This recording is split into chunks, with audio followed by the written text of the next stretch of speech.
If you have a clear winner, it's pretty easy, right? Like, wow, I did so much better on the SAT, I'm gonna spend my time in the SAT. So then you studying plan, tutoring plan, whatever it happens to be, you go with that, and you continue to monitor progress to see if you kind of level off, right? And that's maybe a pivot point. If you have similar scores, then it's a little bit tougher. What do I do? So that comes down to test taking preferences, which we'll talk a little bit more about, and you choose, and then just choose one test. So the reason I say choose one test is I think it's important to focus on one test and not divert that attention, right? So your strategy is a little bit different between the two. The types of questions are slightly different. How you prepare for them is a little bit different. There's a lot of overlap there, but it's important just to focus on one test for a given period of time. Now, if you get to a point and you're like, okay, I've scored 1,500 over and over on the SAT, good for you, and you're like, I want to spend some time and maybe I can do better on the ACT now. Like, that's a time where if you plateaued, it might make sense to do the other tests, but until that point, it really should be a focus on one test. So when it comes down to, which is, if you have that similar scores, that's when you have to start asking a little bit, what are my test-taking preferences and how do I feel about things? So ACT is better if you're a fast worker, right? You're able to beat things pretty quickly. You don't have that time pressure, right? Maybe the first one who finishes your testing class or one of the first to finish it. The SAT is a little bit better if you don't read particularly quickly, right? But you're a good reader. And the reason I say but you're a good reader in that is the SAT tends to be a little bit trickier in terms of the questions. Remember I said the questions are a little bit harder, and part of it is they're trying to trick you a little bit more than the ACT. One other way to choose between the two is a lot of students now are glued to their calculator all the time, and if you're that sort of person who really doesn't want to do math in their head or even write things on paper, and you're not you get anxiety about not doing math without a calculator, then the ACT is probably the way to go, because in the SAT obviously you have to do it without a calculator sometimes. And then one other way is obviously the science section. So as we said, there's no science knowledge that's needed for the ACT. But there's reality of there's a lot of science words on that section, right? And there's a lot of charts and graphs. So if you feel comfortable with those words, or you feel comfortable overall with that sort of stuff, the ACT might be a decent place for you to go. Every once in a while, we'll get a student who literally they see a scientific word and they're just done, right?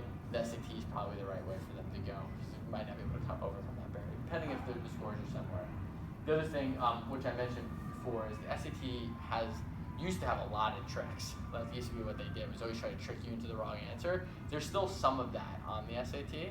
So if you're a thorough, careful reader, it takes you a little bit more time and are able to cut through those sort of things, the SAT might be a way for you to go. But when you have those similar scores, it really comes down to personal preference. Make that choice and stick with that choice. You're probably not wrong. Any question on which one should I take, ACT versus SAT, things like that? You said you took a PSAT, right? Yeah. Was that the only diagnostic, or? That was the only one we took. What about? I took PSAT last year. This year I improved this year, but it's still an average score. Yep. So. Okay. I'm not sure. And no practice ACT testing? No practice. Or So I diagnostic? think I'm gonna do that, but I'm still not a super. I don't like stressing over time because that happens a lot. But I also easily at the same time cannot read. I'll make a little careless mistake as well. So it goes both ways for me. Yeah, so for you it might just be taking a practice test of each and kind of figuring out where your comfort level is, right?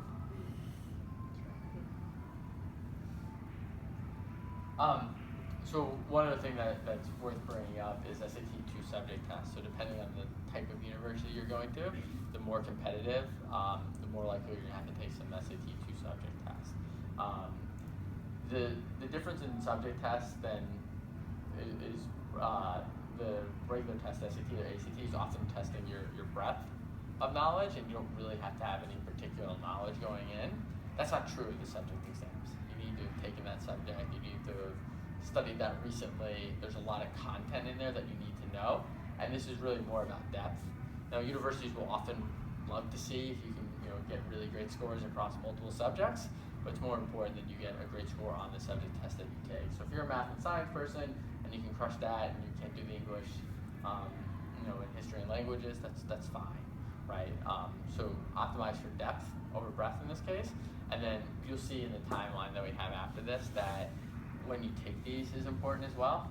So if you take, if you just finished math level 1, for instance, is geometry and algebra by and large, and math level 2 is trig and pre-cal. So right after your trig and pre-cal is when you want to take the math level 2, right? Right after your chemistry class is when you want to take the chemistry exam, things like that. So you want to be cognizant of that timing a couple years out. And you should really take those beginning your junior year. Quick question. Yeah. So can you make a decision of whether or not you can have this? Like, let's say I want history. Like, can you choose 2 of them, or? Yeah, you can take for most schools where these are required, you have to take multiple of these. Okay, so I could do history and German. Yeah. Okay. Yeah, exactly. I mean, few schools don't require them now, right? In the top 50, that's true. Yeah. That's true. And it depends. Some schools, it depends if you took the ACT or the SAT. Because you took the ACT, it's a little bit broader in terms of the types of subjects it's covering. So if you took the ACT, they might not make you take SAT 2 subject. But if you took the SAT, they might make you do that, right? So it's important. One of the things we always tell people is the more you plan ahead, the less stressful this whole process is. And we'll talk about that with the timeline, but it's important when you think about, here are my 10 schools that I want to go to, whatever those schools happen to be, and you know what those admission standards and guidelines are, and you're aiming to get all that done in time. Cool. So I think there's a lot of things in terms of getting ready for college and things that you need to do. So I always want to show, kind of the latest that you should be doing these things by, right? So 9th and 10th grade are, if you have to take APs then, it's important if you're capable to take the AP test then, kind of like the SAT 2 subject, right after you've taken that subject, to go ahead and do that. It's also important to plan your classes at that point, what classes you're taking, when you're taking them, making sure you're challenging yourself academically. Once you're in 11th grade, that's really kind of when the clock starts ticking, as you probably know. So first you take your second PSAT, you probably took one in 10th grade as well, depending on what school you went to. I recommend, we're after the fall now, but starting thinking about your SAT, ACT prep, what your plan is for that. Start your college list, even if it's a really broad list, like what types of schools am I going to go to, where are those schools located, what matters for those, because obviously depending on the school, the things you have to do later can look very differently. Because that one should be the next one, we'll make sure that's there. And then in the winter, that's when you should start thinking about taking your first SAT or ACT, February, March time. So I always forget, February is the ACT, March is the SAT. And then you should think about if you have fall, spring semesters, that you take SAT 2s if that's required for the schools you want to go to in the winter for your fall classes. Then when you get into spring, that's when you should definitely take an SAT or ACT, whether that's April, May, or June. Again, SAT 2s for your spring classes as well as your AP classes. Then at that point, you'll have a rough idea of where you're going to score on the exam. And the summer is a really good time to get a lot of that work done. Often I find with students going from junior to senior year, they want to have a lot of fun in the summer and they don't think about all this stuff. And a lot of this can be done in a relatively not a tremendous amount of time, but if you leave it to the last minute, it ends up being a lot of pressure. So you should really have a more realistic college list at that point. So with a couple REIT schools, a couple schools where you think you're probabilistically going to get in, and a couple safety schools on that list. The list can be a little bit robust in the summer, but needs to be down to, I recommend more like 10-ish schools. Students will often go against our innovation and apply to 20, but that's a lot of work, right? But 10-ish schools is generally fine. Summer's a great time to visit those schools. Look, feel, do I want to be on this campus? Do I like this or not? Get your app started, right? Like, what's going to be on that, the common apps available, and you can start writing your essays as well, and lining up recommendations. So who's going to be your recommendations for that?